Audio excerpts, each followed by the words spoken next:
অঙ্কটা কি বলেছে, বার্ষিক সরল সুদের হার 4% থেকে 3.4% হয় এক ব্যক্তির বছরে আয় 60 টাকা কম হয়, তো ওই ব্যক্তির মূলধন নির্ণয় করো। মূলধন আমাদের সবসময় 100 দ্বারা নির্ণয় করতে হয়, এটা মনে রেখো।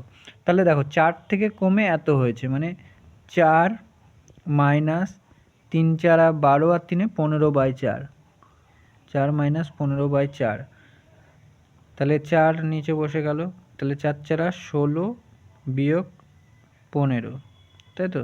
তাহলে 1/4, যেহেতু 1/4 জন্য কমেছে, 1/4 জন্য কত কমেছে ইউনিটে 60, দেখো 1/4 জন্য কমেছে 60। তাহলে 1 জন্য কত, 4 6 24, 1 সমান সমান 240।